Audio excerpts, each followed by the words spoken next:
Hi, Michaela. Welcome to the show. Hi, thank you so much for having me. I'm excited to be here. I'm so excited to have you here. Let's start with your 30-second elevator pitch. It could be less than Sure. 30 seconds or more too, but Okay. overall, your elevator pitch. Hi everyone. My name is Michaela. I am the creator behind Break Your Budget. I'm an author and I'm an entrepreneur. I used to work in finance. I spent 5 years working in the financial industry, and now I'm taking everything that I've learned and sharing it with the masses. So, really, my goal is to help young professionals learn how to budget better, earn more, and reach their six-figure savings goals. So, we talk personal finance, whether it be from budgeting to investing. We talk about careers and navigating your career, quick career tips. And then we also talk about life because all of these things impact your lifestyle, your quality of life, things you choose to spend money on, how you live if you work a 9 to 5 or if you're a freelancer. So lots of different things happening over on Break Your Budget, but really the goal is to give young adults a manual, I guess, for navigating that weird post grad 20s phase.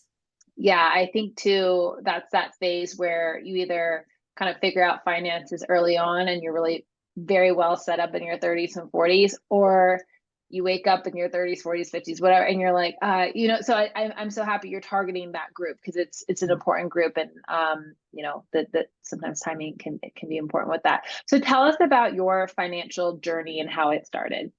Sure. So I studied finance in college. I'd always been interested in money overall, but I never really thought about how I would approach money once I started making it as an adult. So throughout like high school and college, I always had a job. So I was used to sort of having a little bit of money coming in, but I never thought about how to properly use it because like I was in college, right? So I'm Yeah. just really mostly spending my money on like Ubers and going to the bars and whatever, nothing I'm so important. old. I didn't even have Uber in college, but I imagine a lot of it does go to Ubers now. We had Uber for my senior year of college, and I have like a core memory of my friends and I Venmoing each other back like $1.50 because it was a $3 Uber and one person got it and we're gonna split it Yeah, because the we're good all old like days. scraping Yep. by. Hmm. Um, but once I graduated college and had, a job, I was basically floundering for a few years because I didn't know how to spend my money. I was so not used to making that much money at a time. I was making $62,000 at my first job, which was pretty good for an entry level job. And that ended up being about like $1,800 every 2 weeks. And I was like, whoa, what do I do with this? And so I was learning a lot about investing and just overarching financial management in a work setting because I worked in finance. So I spent a few years working in investment research, and then I spent a few years working in investment consulting and financial planning and analysis. So in those first 2 years, I was learning tons about investing and how the stock market worked, but I just didn't really know how to apply that to my own life. And then on top of that, I'm navigating figuring out how to move into Boston because that's the city where my job was, and how much can I afford in rent, and if I'm paying, $1,000 a month in rent, like how do I balance my other expenses? How do I save? I just didn't know what to do. And so I found myself keeping a running list of my expenses on my phone and just trying to hoard as much money as I possibly could. And obviously that isn't really like a strategy, but I didn't know what to do besides that.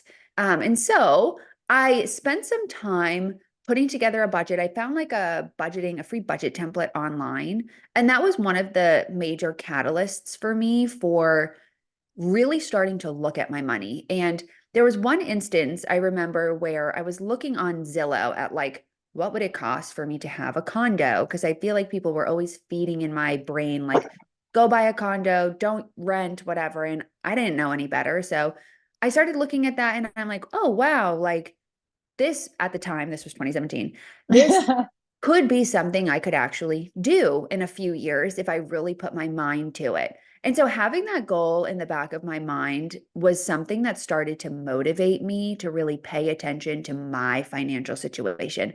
Obviously, the world sort of went through what happened, which I'm not even going to mention it, but that derailed everything and sort of changed the direction of what I was doing.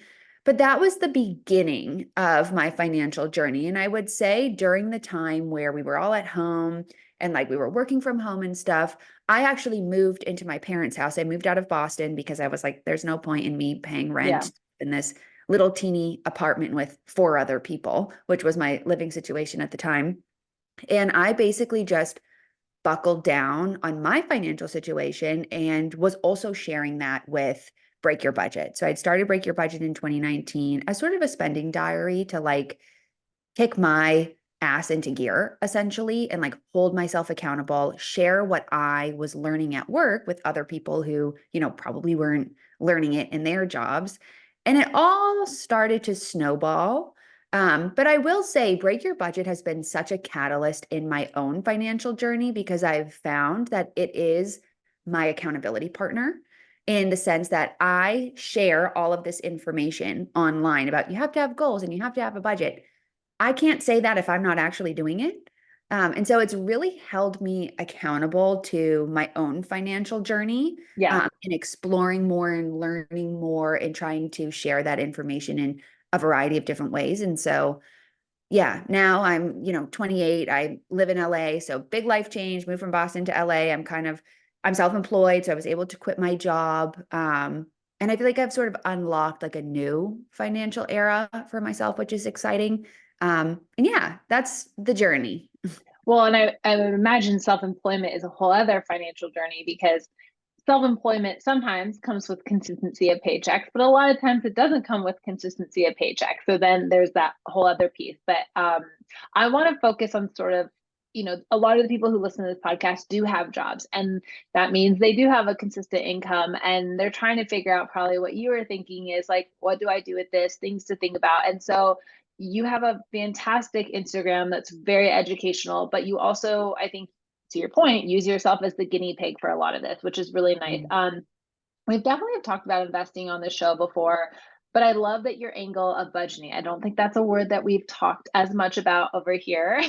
But before we get into that, let's just start with like, what are the 5 things to stop doing with your money right now? When you think about, okay, when people come to work with you or they need your help, what are those 5 obvious things where you're like, okay, let's start with these biggies because they're pretty common. 100%. So number one is to stop using a traditional savings account. Usually you get a savings account attached with your checking account. So if you have a Right. checking account, which if you're making money, you have one, you probably have a little savings account tied onto that. Stop using that. That savings account is a waste of space. Instead, you should be using a high yield savings account. I don't know, maybe you've heard of those before, but essentially, a high yield savings account is a savings account that pays you a higher interest rate for the money in that account. So, if you have any sort of cash savings and it's sitting in a traditional savings account, move it into a Yeah. high yield savings account so that money can be working a little bit harder. It's not going to make an extreme tangible difference in your financial situation. I think level setting that expectation is important because I have also seen a lot of like misinformation, I think, around high yield savings accounts. But really, what the goal of those accounts are, aside from the higher interest and why I love them so much, is because they're separate from your checking account. So it just makes it a little bit harder. I call them inconvenient savings. It makes them a little bit harder to access. Still Yeah. accessible, but you got to be a little bit more thoughtful when you're putting money into it and taking money out of it, which is just a good practice to be in. So that would be number one. The second is to obviously be making sure you're not buying things that you don't need, can't afford. So this is a trend I see a lot with Gen Z because of the rise of buy now, pay later. And just I think a lack of understanding of how that really works. So if you are easily influenced on TikTok, easily influenced on Instagram, and you find that you are randomly buying stuff, specifically stuff that you either don't need or that you don't have the money for, stop buying that. And only put things on your credit card that you could pay off in full at that specific moment. You don't actually have to make the payment, but if you are buying something that costs $300 and you don't have $300 sitting in your checking account to pay it off in that moment, you can't afford it, don't buy it. And sort of on that tune, I would say number three is don't overspend or impulse shop at all, which I know is a really hard thing to do. What I recommend doing is opening a list on your phone. This is something that I actually do, and I call it an impulse list. And basically, anytime you like recognize that you feel the urge to go buy something that you see that the influencer you've been obsessed with at the moment says you absolutely need, add it to your impulse list because this does a few things. It separates you from the purchase. You're still acting on a desire. You're just not hitting buy. You're adding it to a list. But it also curates a list for you for a few different, I think there's a few different benefits to this. One, you can see like, are there any patterns in what you are gravitating towards impulse Maybe you should write buying? the time too. Like, is it 100%. 11 p.m.? Yeah. Is it Yeah. happening in your doom scrolling on TikTok before bed? Yeah. Because if so, like you can change those patterns in your day-to-day behavior. It may not even Yeah. be a spending problem that you have. It might be like you just need an evening routine. Yeah. But also too, it helps create a list if you're, expecting a gift or something. I always find this is kind of a little bit of a tangent, but I always find that around like birthdays or holidays or something like people, tend to want to gift things, right? So I always struggle to be like, I don't know what I want because I can just buy stuff myself or like I don't need anything. And then what ends up happening is if somebody wants to give you a gift, they're going to give you a gift whether you want it or not. So you might as well have a list of something you actually want so that A, they're not buying you stuff you don't need or want and wasting their money. But B, you're also getting something you've been wanting. So having a list like that is so helpful for a variety of reasons. So I definitely recommend having an impulse list. I would say the next thing to stop doing is to stop thinking that budgeting is restrictive or that budgeting is bad. I think budgeting gets a really bad reputation because there's a lot of irresponsible language used around the term, which I really focus a lot of my content, specifically my financial content, around the benefits of having a budget because I think no matter who you are, what you do for work, whether you went to college or not, whether you're making $10,000 a year or, $1 million a year, you have to have a budget. You have to know what's going on with your finances, and you have to know where your money is going. Because if you don't know how to manage your money at $10,000, you are not going to know how to manage your money just because you have more of it. I think there's a myth around like, oh, I'm too poor to budget. Or on the flip side, I make too much money to have a budget. Like I don't need to have a budget. I'm good. This is how high earners end up in that paycheck to paycheck cycle because not only is a budget keeping you accountable to how you're spending, it's also sort of forcing you to think about the impact of those purchases long term.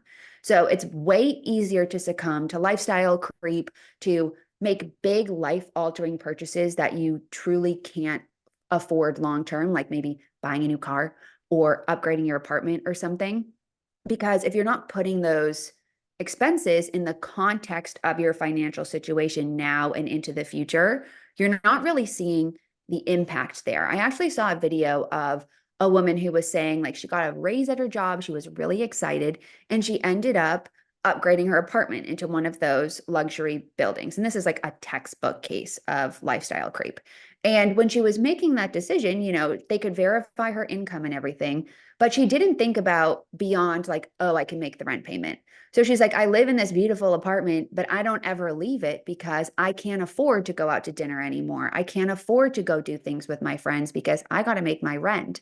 And so if you're not looking at what you're spending on ancillary costs, it's a lot harder to make better, smarter financial decisions. So your budget is a guiding light. I think if you struggle with budgeting, we can talk about that. But if you feel a resistance to budgeting, I think it really comes from just reframing what it actually is. And then I would say the last one, which I'll hit on quickly, is don't avoid investing due to a lack of knowledge. I think again, I don't know if your audience is largely female, but I just did a talk on female or women in investing. And a lot of women, 55% of women are investing, but that tells me 45% of women still aren't. And I think a big barrier to that is the boys club, you know, association, or like it feels like it's a very male dominated, hard to understand, needs to be mansplained to me kind of environment. And that's just simply not true. Like that's not the reality. That's just the story that we've been told or are continuing to tell ourselves, right? So I avoided investing beyond like my 401k contribution because I just didn't feel like I knew what to do, which was so silly because I literally worked in the industry, right? So even as someone who worked in the investment industry, telling myself I don't know what to do, like imagine you didn't work in that industry, you still, yeah, it's even worse. Yeah. So I would say avoiding investing due to a lack of knowledge is a huge mistake. There's so much information out there and I think people consume a lot, but they don't act on it. You learn Yeah. by doing. You have to take action and you can do controlled, calculated action. Like it doesn't have to be putting your life savings into a single stock that you're taking a risk on. It can be maybe $10 a week. Get comfortable investing in, I don't know, an S&P 500 index fund. Like very controlled action will lead to being able to make more confident decisions. So those are the Yeah. five. No, I love those. All five. First of all, I haven't heard all five of those a million times. So I really appreciate just Very sort of like good. the fresh perspective. Also, I couldn't agree more with you about the budgeting thing. If you can't budget at 10,000, you're not going to be a good budgeter at a million. And I Mhm. think there is this connotation of like someone invited me to do something the other day, and I was like, I don't have a good excuse to say no to this other than like I'm budgeting right now. Like I just like don't want to do additional like extra things. It was like a silly thing of like going to dinner. And when you have kids, it's not just the price of dinner, it's also the babysitter and it's this thing, right? And so I was like, this is easily a $300 event. And it's not even that important to me. It's not something I like. And so I did feel a little like cringe moment texting her back and being like, budgeting right now, like that doesn't work because it does feel like budget equals no fun or like budget equals I have to say no budget, and so I understand people who maybe have a little bit of a cringe factor with it, but also I'm so happy I said no because had I gone to it I would have constantly probably been thinking at the event, this is not worth it, this is not worth $300, like so it's like the price of the saying no was way less than the price of the saying yes part to it. So that was just like a personal experience I had. I want to talk a little bit more about budgeting because I've heard, people talk about formulas. So is there a certain formula to follow to determine how much money you should spend and where and on what? What do you recommend? Yeah, so I try to ebb away from like hard numbers as best I can because it's so different for each person, right? And it really depends on the phase of life you're in, the financial goals you're working towards, the timeline of those financial goals, how important they are to you, how much money you're making, and honestly, where you live, because Yeah. there is such a huge discrepancy in cost of living across the country that like a 50-30-20 budget might work for you if you live in Dayton, Ohio, but if you live in Los Angeles, no chance. There's Yeah. no chance unless you have a very high income and are really able to control your expenses, which is possible for sure. I want to be clear that like there are people who exist that way. I think that's another thing I see a lot is like this is impossible for everyone. It's possible, but it's definitely not common. So I have a very specific budgeting method that I follow and that I have followed for the last 5+ years, ever since I really started getting serious about my money. It's a zero-based 3 bucket budget. And basically, what it is a zero-based budget allocates every dollar of income you're earning towards an expense or a financial goal. But to me, that's a little too high level. So I like to take it another step further and group it into 3 buckets. So essential expenses, which is your cost to exist. So really think about what are your recurring monthly expenses like your rent or your mortgage or your utility payments, health insurance, prescriptions, groceries, transportation, for you or for your family, right? So it depends on your phase of life. Figure out what that number is. That's your baseline. That is your absolute minimum. Have to spend this every single month, which means I have to be making that every single month, no Right. matter what. Next, we have the financial goals. So there are 3 types of financial goals. Savings goals, so that's any sort of cash savings. Remember, you want to be putting that in a high yield savings account. Investing goals, so that could be like contributing to a 401k or an IRA, investing in a brokerage account, whatever. And then debt payoff goals. So that's like paying off a student loan, paying off credit card if you have it, all that kind of stuff. Kind of obvious, they are what they sound like. And then the last layer is your essential expenses. So, or non-essential expenses. So this is where we get sort of into like the formula or the math. So to figure out what amount of money you have for discretionary income, you're going to take your income that you're earning every month, subtracting your baseline, because that's required, subtracting your monthly contributions to your goals, which I sort of skipped over how to get there. Essentially, you would think of what are your financial goals. So for easy math, I'm just going to say, let's say in 1 year, you want to save $12,000 for an emergency fund. So that would mean that every month you need to put $1,000 towards that goal. So you would subtract the $1,000, and then whatever you have left over is how much you have for your non-essential expenses. So this is really exemplary of paying yourself first, prioritizing your goals, because a lot of people get it backwards. Yeah. And they'll do their baseline essentials, like I've got to pay my bills, and then I want to have fun and like I want to live my life. Yeah. And then whatever's left, I'll put towards my goals, right? This ends up treating your savings like whatever's left. And usually, often, they kind of fall off to the wayside. You're not prioritizing it. You're not making any progress. And that can be really demotivating. And that's also why a lot of people think like a budget doesn't work. A budget works if you have it done correctly. And I think something that's important to note about this specific method is because you're really trying to get down to zero, you can sort of plug and play as you need to. So let's say you subtract your baseline and your goals, and that ending number is like super, super unrealistic and, not something that you can actually work with. You have two options or three options. You can make more money, which is a little bit harder. You Yeah. can look for ways to cut your baseline expenses. So maybe that means cooking at home a little more, or, trying to save money at the grocery store, whatever.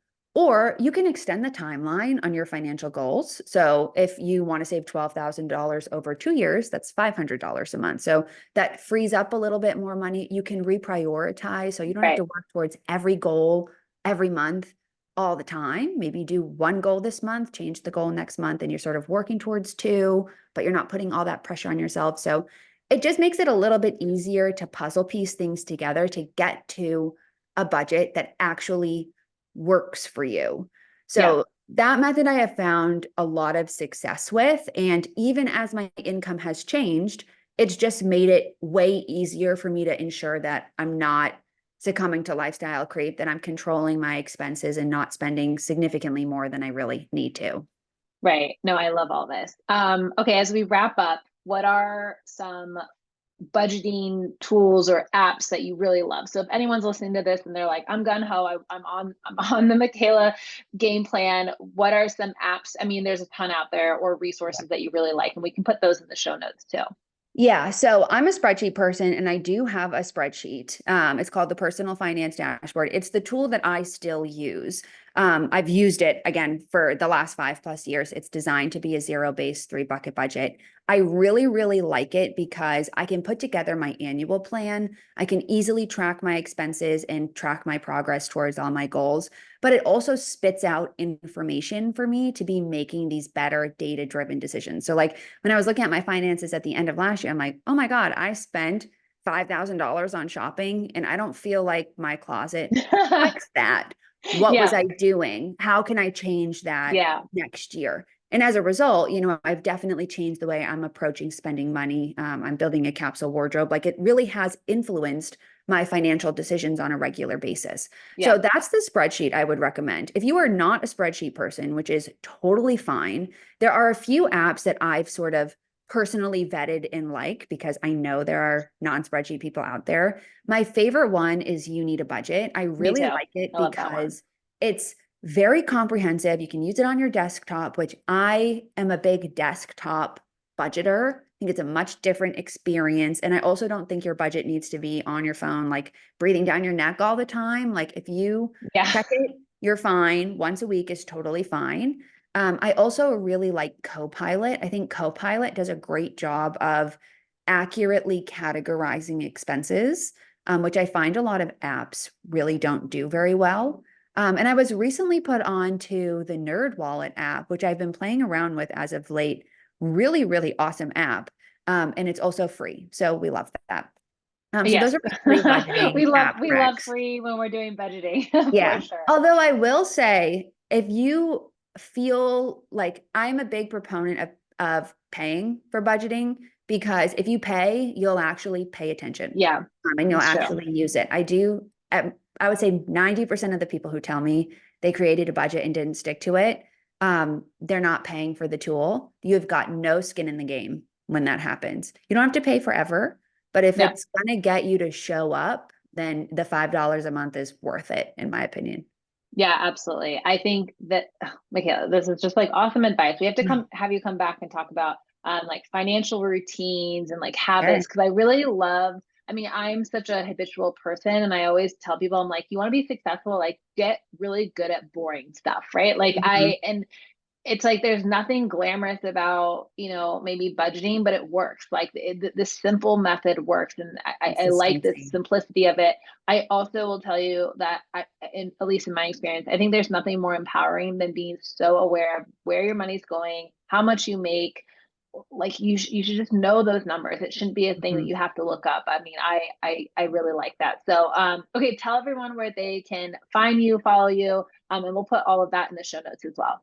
For sure. So my handle everywhere is at Break Your Budget, TikTok, Instagram. I'm getting back on YouTube, so you can go subscribe to me over there. I do have a book. It's called Own Your Money. You can order it on Amazon. If you're listening to this on Spotify Premium, you can also listen to it for free, which again, we love. It's included in your Spotify Premium. Um, and yeah, if you have questions, you can email me at Michaela@breakyourbudget.com. Don't send me a DM. And I also have a podcast called Don't Depend on Daddy. We did a podcast swap. So my Yeah. episode is live if you'd like to go listen to it. Yeah, I will put the episode I did on Michaela's podcast was about creating your value at work. So also link to that Mhm. in the show notes so you can hear the swap. But have loved getting to collaborate on this because money and careers, they are hand in hand, So truly. intertwined. So yeah, so intertwined. So thank you, Michaela, so much for coming on the show. Cool. Thanks for having me.